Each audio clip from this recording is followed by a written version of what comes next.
A todos, sean bienvenidos. Vamos a dar inicio a la tercera mesa magistral en el marco del coloquio de estudiantes de psicología. Y esta mesa tiene como título Conocimiento ancestral, medicina tradicional y salud mental. Los ponentes invitados son Salvador Abarzúa, coordinador del Centro Taquihuasi; Diego Graña, psicólogo de la PUC; Tesania Velázquez, coordinadora de la Maestría de Psicología Comunitaria, docente de la PUC y subjefa de la Dirección de Responsabilidad Social de la DARS. Para empezar, voy a pedirles que por favor pongan sus celulares en vibrador. Gracias. Cada ponente tiene un tiempo de 20 minutos y luego vamos a dar continuidad con la ronda de preguntas. Vamos a empezar, por favor, con Salvador Abarzúa. Un aplauso para él.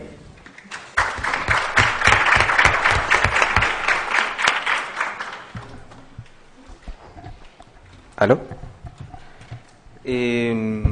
Bueno, primero que todo agradecer la invitación.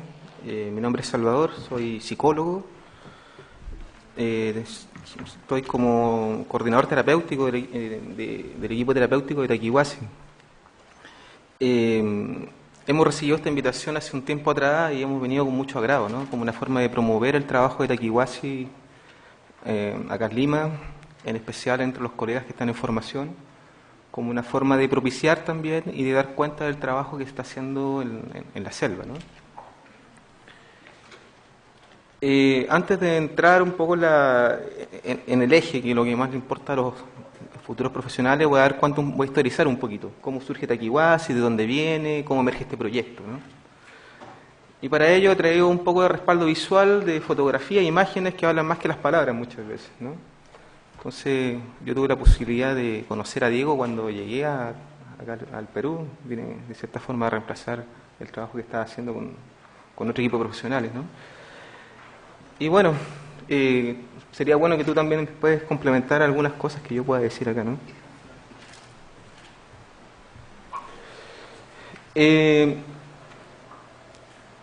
Taquihuasi se constituye como ONG el año 92. No obstante, quien crea esta iniciativa es el doctor Jacques Mavit. El año 86 él llega, él fue uno de los creadores de Médicos Sin Fronteras y bueno, llega al Perú trabajando en Puno como médico, y en ese contexto tuvo sus primeros contactos con curanderos, en un contexto en el cual la medicina y los fármacos eran bien escasos, ¿no? Él tiene una maestría en enfermedades tropicales y por tanto su apreciación de la enfermedad y su vinculación con la medicina es un poco distinta a lo que es la medicina occidental en términos comunes, ¿no?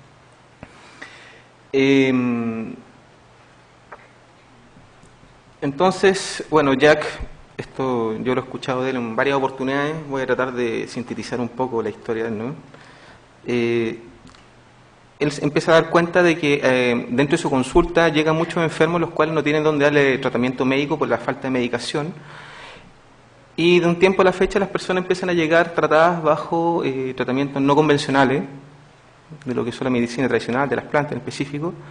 Y en ese contexto él se empieza a interesar, bueno, ¿qué pasa con estas plantas que generan un efecto similar al de los fármacos en un contexto de pocos recursos y de una poca o casi nula presencia de un Estado, ¿no? De un Estado y de instituciones de salud pública, ¿no? Entonces en ese contexto empieza a vincularse con curanderos, empieza a probar plantas, empieza a tener ingesta y llega, bueno, la ayahuasca, ¿no? Por tanto, Taquihuasi se funda en el año 92 a partir de puras donaciones y proyectos y fondos de distintas partes. Ahí lo vemos, por ejemplo, con distintos curanderos de distintas zonas, generando intercambio, aprendizaje básicamente, que luego hasta la fecha lo llena a transformarse en un referente en el trabajo de las plantas y de la ayahuasca, ¿no? Ahí está jovencito, ahora está más gordito y canoso. Ahí está con don Aquilino. Y bueno, está al lado de esta Sacha, que es otro curandero que también trabaja en Taquihuasi y viene esporádicamente, que es argentino.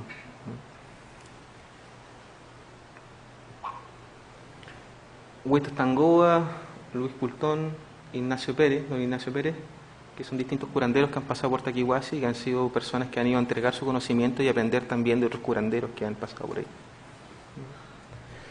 Por tanto, Taquihuasi podemos entenderlo como un lugar, un centro, un colectivo en donde confluyen distintos saberes y distintas prácticas que se van intercambiando, que se van generando intercambio y se van produciendo conocimientos también, ¿no? Taquihuasi emerge como un lugar que primero busca darle una orientación distinta a las enfermedades y a los males del alma, ¿no? Se entiende, por tanto, que la enfermedad no necesariamente tiene un origen biológico o químico, ¿no? No es solamente una descompensación física del organismo, sino que también hay otro tipo de descompensaciones que aparecen, no solamente por las prácticas cotidianas de las personas, sino que también emergen a partir de el influjo cultural, al igual que la sociedad urbana, industrial, pre o postindustrial, ¿no? Pero con concepciones que son radicalmente distintas. Y ahí aparece lo interesante, porque si bien el curanderismo muchas veces se entiende como una metodología y como un abordaje supersticioso, ¿no? Mirado desde Occidente, en la práctica concreta tiene una metodología, tiene una diagnosis y tiene un tratamiento. Por tanto, tiene una metodología que es muy parecida a lo que utiliza el método científico. Ahora, uno puede observar que las medicinas tradicionales son, primero, un patrimonio anónimo y colectivo de un pueblo. Son parte de la memoria colectiva, ¿no? Son parte de las creencias que se van fundando y que se van recreando a partir de la tradición oral específicamente. En general, casi todas las apreciaciones escritas que existen sobre medicina tradicional son de occidentales como nosotros, ¿no? Y son esfuerzos de sistematización de occidentales, entre comillas, mestizos, ¿no? Que tienen un origen y que tienen dentro de sí una mixtura genética y historiográfica, ¿no? Otro elemento que destaca la medicina tradicional es que son creencias y prácticas perdurables, ¿no? Lo que estaba señalando recién. Se fundan en la observación, en el ensayo y el error. Al igual que la medicina occidental o al igual que la psicología, ¿no? Como método, va aplicando y va probando en la práctica concreta cuáles son las mejores estrategias y técnicas para dar solución a un problema concreto, ¿no? Pero al mismo tiempo tienen diversas prácticas con elementos que son basales, que son semejantes, ¿no? Poco a poco voy a ir generando una pequeña pincelada de esto, ¿no? No obstante, en todas las prácticas del curanderismo hay un eje central que es la espiritualidad, ¿ya? Entendiendo la espiritualidad como algo mucho más complejo que la religión. La religión la podemos diferenciar como una práctica, como un dogma que tiene un sistema de creencias bien definido y delimitado, y la espiritualidad puede ser confluyente de distintos dogmas y de distintas religiones, ¿no? Y este es un tema que que llama mucho la atención, ¿no? En general, los pueblos indígenas hay un elemento muy importante que no he señalado. Yo soy chileno, no soy peruano, ¿no? Y en esta pequeña aclaración la hago también porque en Chile también hay pueblos indígenas, ¿no? Tenemos los Aymara, tenemos los mapuches, ¿no? Y al igual que la medicina tradicional amazónica, hay una delimitación muy clara del bien y el mal, ¿no? Al igual que la medicina tradicional amazónica, con distintos nombres, hay conceptos que son comunes y que uno los puede observar en otras tradiciones. Por ejemplo, acá a Taquihuasi no solamente vienen curanderos del Perú, también vienen curanderos de Ecuador, curanderos de Colombia, y en donde estos conceptos que estamos señalando aparecen también con otros nombres, con otros símbolos, pero con un elemento cultural y podría decirse de cierta forma semántico, significante, similar, ¿no? Por tanto, la medicina no es solamente una práctica mágica, psicomágica, sino que también es una práctica que tiene un efecto de realidad, ¿no? Produce realidad y construye realidad, ¿no? Para quienes conocen un poco del construccionismo social, por ejemplo, que es una una corriente de opinión postmoderna, ¿no? Y que es más o menos relativista, y que hace un hincapié muy fuerte en cómo se va construyendo la realidad a partir de los actos sociales y de las prácticas sociales cotidianas, uno podría observar que en la espiritualidad indígena existen elementos que uno podría interpretarlos desde ahí.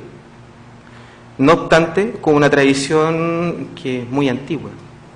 No hay a ciencia no se puede calcular de dónde viene una tradición, ¿no? Uno, por ejemplo, cuando participa de una sesión de ayahuasca, uno puede escuchar el Ícaro, y el Ícaro rememora un montón de experiencias y un montón de prácticas, pero no sabemos de dónde viene finalmente, ¿no?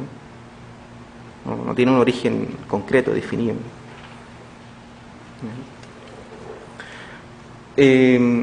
Por tanto, uno puede entender que en la medicina tradicional hay una integración de los elementos psicofísicos y socioculturales que confluyen en la ritualidad.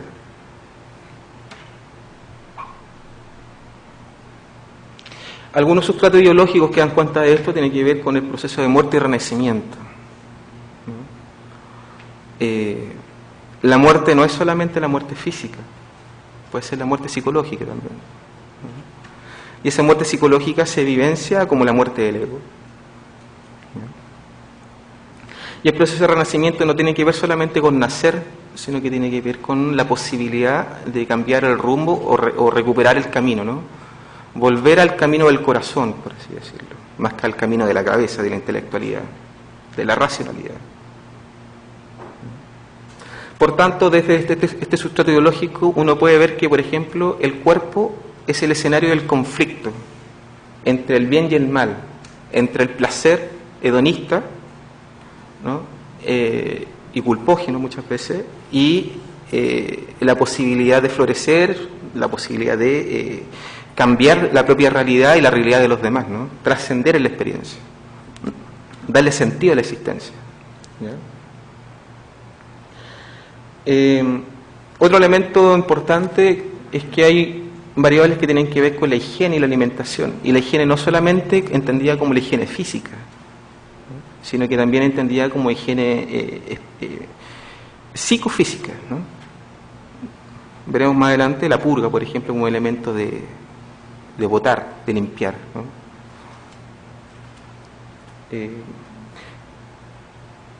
Y la salud y enfermedad como una etiopatogenia, en donde las causas naturales, que tienen que ver con las transgresiones de las personas, ¿no? Se entrecruzan también con las causas sobrenaturales y que tienen un síndrome cultural. Para ser un poquito más preciso con eso, tiene que ver con que una persona no puede enfermar por sus transgresiones. Por ejemplo, una persona que se hace adicta a una sustancia determinada como la cocaína o la pasta base, lo que está haciendo desde esta perspectiva, está transgrediendo el espíritu de la coca como planta. Entonces esta planta se manifiesta como dominación y como demonio en esta misma persona que la consume de una forma no tradicional, no siguiendo la ritualidad, no siguiendo la práctica cultural asociada, y la posee, la totaliza. Eso sería una transgresión, ¿no? O las transgresiones que tienen que ver con la sexualidad, por ejemplo, el incesto, ¿no? O prácticas sexuales que en general pueden producir un efecto psicológico dañino, ¿no? Pero también están las prácticas socioculturales, la brujería, por ejemplo, ¿no? El mal de ojo, etcétera, y un montón de otras prácticas que están asociadas a temas culturales y que operan, ¿no? Que tienen un efecto en realidad. Al respecto puedo señalar, por ejemplo, que Jack siempre señala de que los rituales, por humildes o incluso inocentes que sean, tienen un efecto concreto, ¿no? Entonces, el hecho de prender una vela a un santo, ¿no? O echar una maldición, tiene un efecto en realidad, ¿no? Y eso se puede ver en la práctica misma del curanderismo, ¿no? Así como el curandero y brujo, ¿no? Que son en el fondo la manifestación también de esta contradicción que cruza la humanidad, lo positivo y lo negativo, el bien y el mal, etcétera, ¿no? Por tanto, el curandero tiene la posibilidad de curar, tiene un don que está asociado con la religión y que está asociado con la fe también, pero también que está relacionado con la elección. Dicho de otra forma, no solamente el curandero puede elegir, sino que todos podemos elegir entre hacer una cosa bien, entre hacer las cosas bien y hacer las cosas mal, entre hacer las cosas por amor y hacer las cosas por despecho, entre hacer las cosas por dedicación o hacerlas por venganza. ¿Okay? Entonces, todas esas manifestaciones, que finalmente son las manifestaciones del ego, aparecen también en la práctica curandelis como un tema, ¿no?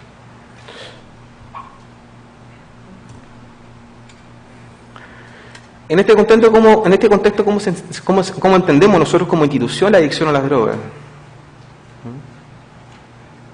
Se entiende la adicción como una enfermedad espiritual, por una transgresión del espíritu y del cuerpo de la persona y del espíritu de la planta, que trasciende lo psicofísico, la materia, ¿no? Y se sitúa en la relación con la trascendencia. Por tanto, podemos entender que la medicina tradicional es holística, ¿no? Abarca mucho más allá que la interpretación o la propia realidad, ¿no?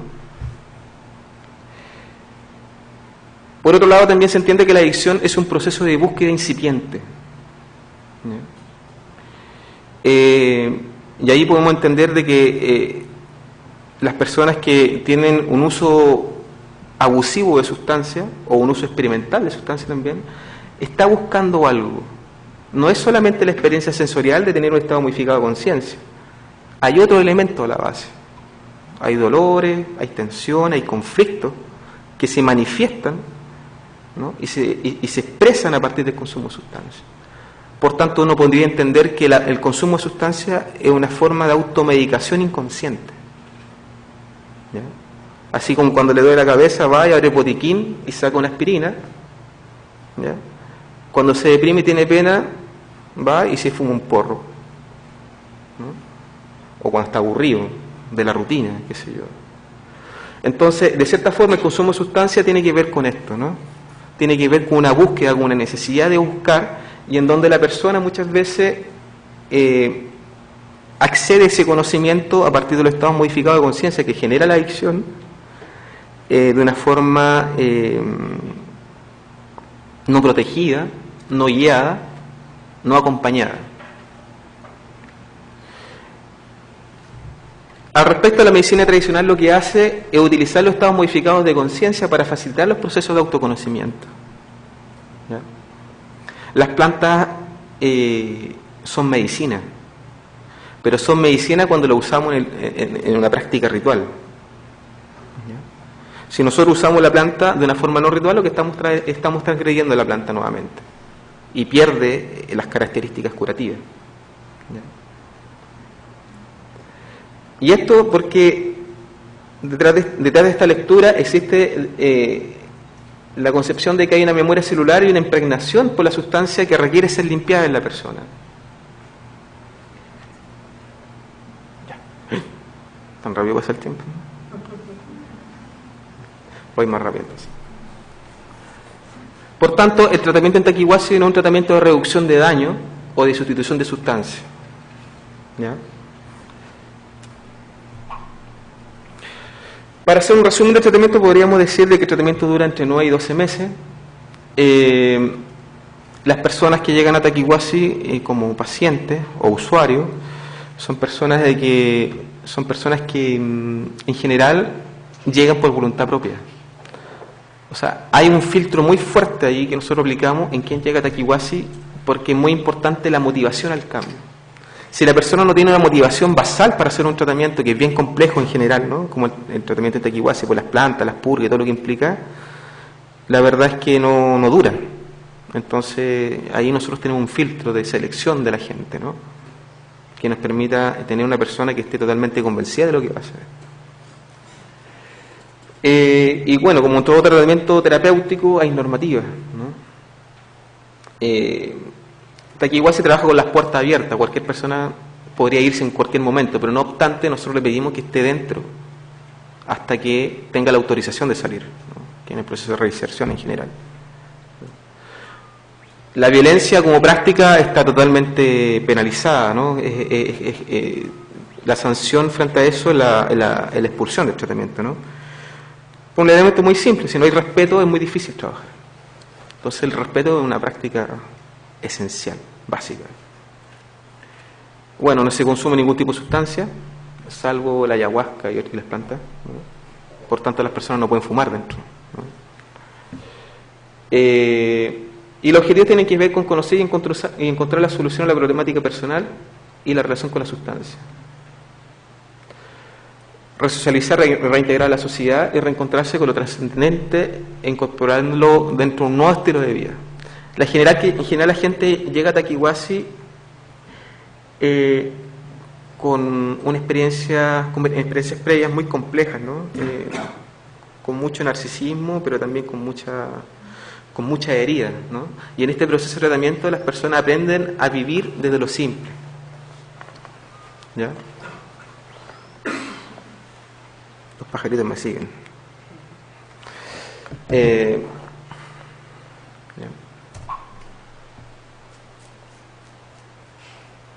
Por tanto, el tratamiento es voluntario y un espacio libre de sustancia. El tratamiento es alternativo y no convencional y está centralizado en la mixtura entre la medicina tradicional amazónica y las prácticas psicoterapéuticas occidentales. Los ejes del tratamiento tienen que ver primero con la vida cotidiana, en donde está la convivencia, en donde están los espacios grupales de reflexión y la acción concreta, ¿no? Los espacios de ergoterapia, que pueden ser entendidos también como espacios de terapia a partir del trabajo. Recuperar la responsabilidad, recuperar los hábitos, trabajar el horario, la rigurosidad, etc., ¿no? El hacer las tareas hasta el final, etc., ¿no? Por otro lado está la psicoterapia, en el plano individual y en el plano grupal, psicoterapia de grupo, y ahí tenemos distintas vertientes, ¿no? Yo por lo menos tengo mi formación es como psicólogo en psicología social y en psicoterapia en Gestalt integrativa, entonces yo tengo una mezcla, ¿no? Que finalmente se va articulando a partir de la práctica, ¿no? Pero hay compañeros que tienen formaciones, por ejemplo, en movimiento espontáneo, por ejemplo, hay una terapeuta ahora que es la terapia corporal, en el trabajo neorreichiano, o en general en lo que son los modelos humanistas, ¿no? Eso es lo que nos articula, ¿no? Como terapeuta. Y el tercer eje que tiene que ver con los estados alterados de conciencia o los estados modificados de conciencia, que son las plantas, y en donde el centro está en la ceremonia de la ayahuasca. Eso me lo voy a saltar, pero después puedo volver a eso si hay preguntas, ¿no? Espero que haya estas preguntas porque faltan. En relación a las plantas medicinales, podemos decir de que hay plantas que son depurativas, plantas que limpian, volviendo un poco a lo que estaba hablando en un antes. Hay plantas maestras, y maestras porque son plantas que enseñan, que producen insight, que producen aprendizaje. Y la ayahuasca, que es una planta que tiene las dos características, ¿no? Por un lado limpia, pero por otro lado también enseña, muestra, indica, entrega visiones, ¿no? Ahí, por ejemplo, tenemos la hoja grande verde que está ahí, la yaguarpanga, que es una planta vomitiva muy fuerte. Y hay una imagen en donde se muestra una persona que está purgando. Las purgas son vomitivas. Por tanto, no cualquier persona puede hacer purga. Una persona, por ejemplo, que tiene un trastorno de la alimentación no puede hacer purga, ¿no? Entonces, ahí también tenemos un filtro que es importante delimitar. Nosotros no solamente tenemos el centro de tratamiento, sino que también tenemos otros dispositivos de aprendizaje, como son las dietas y los seminarios. En esos dispositivos las personas llegan a trabajar con los estados modificados de conciencia en una forma de explorar con mayor profundidad su experiencia, ¿no? Una sesión de ayahuasca puede equivaler a un par de años de psicoterapia fácilmente, por el nivel de insight y por el nivel de confrontación que tiene. Por tanto, el acompañamiento terapéutico de una ingesta de planta es primordial. Una persona puede tener muchas visiones y quiere renunciar a la vida concreta y material y despojarse de todo, porque la planta se lo dijo. Y ahí es importante filtrar, ¿no? ¿qué interpreta? ¿O cuál es la interpretación que uno hace de la visión y del mensaje que entrega la visión? ¿Ya? Entendemos visión como el occidente se entiende como alucinación, ¿no? Va a ser un poco la analogía, aunque el significado es mucho más profundo y radicalmente distinto. La visión en el largo plazo es un aprendizaje, es un camino, un aprendizaje. La alucinación es recreativa. Y ahí, bueno, está la rosa sisa, ¿no? Y la otra planta no me acuerdo cómo se llama. Entonces ahí, bueno, ¿cómo funciona esto? Una persona le da un vasito, por ejemplo, con planta, una mezcla de agua, extracto de planta, se toma y después se toman 3 jarros, o 2 jarros, dependiendo de la planta, de agua, de 2 litros cada uno. Físicamente el organismo se llena de agua y genera una reacción natural, por así decirse, de expulsión de la planta, ¿no? Entonces la planta, en el fondo, lo que hace es lavar desde adentro. Y dependiendo de la planta, hay plantas que bajan más y otras que quedan más en la superficie. Y cada planta tiene un propósito distinto. No voy a tener mucho tiempo para hablar de eso, ¿no? Por otro lado están las dietas, que tienen un efecto físico y depurativo, un efecto psíquico, de recentrar, meditativo, ¿no? De orientar. Me avisan en el tiempo porque yo no tengo reloj acá. ¿Entonces? Ya, termino esta lámina y... Las dietas duran 8 días, son en la selva y requieren abstención de ingesta de sal, azúcar y grasas en común, ¿ya? Hay plantas que tienen efectos psicoactivos y demandan un seguimiento de un terapeuta, un acompañamiento terapéutico. La guinsana, chirisanango, ¿no? Que es una planta que quita los miedos, ¿no? El susto, la timidez, la introversión. La josacha, que mejora la defensa y mejora la autoestima, tiene características antidepresivas bien fuertes, ¿no? También permite fortalecer los procesos de diferenciación y de fortalecimiento de la identidad. Trabaja sobre la voluntad y la toma de decisiones. La coca, ¿no? Que genera un equilibrio entre lo masculino y lo femenino, entre lo material y lo espiritual, entre el pensamiento y la emoción. La ayahuasca, que es una raíz, es una enredadera, una liana, que es una planta maestra y desintoxicante también, purgativa. Y bueno, y la ritualidad, ¿no? Hay imágenes de distintas ritualidades que se desarrollan dentro de Kiwasi. Entonces aquí para adelante son puras imágenes básicamente, ¿no? Eso de ahí es el tambo, donde se hacen las dietas. Casitas de ahí, un espacio muy rudimentario, muy sencillo, muy simple, ¿ya? Y que para las personas fóbicas permite hacer una terapia con inundación, ¿no? No hay donde fugarse. Dentro del mosquetero nomás ahí escuchando los sapos, las cucarachas y todo lo demás fuera, ¿no? Y en este espacio las personas están solas. Tienen contacto cada 3 días con un terapeuta que va a ver, los monitorea y después están solos, no pueden tener contacto con ellos. Eso es lo que puede decir hasta ahora. Después necesito más tiempo. Bien, muchas gracias. Un aplauso para él, por favor.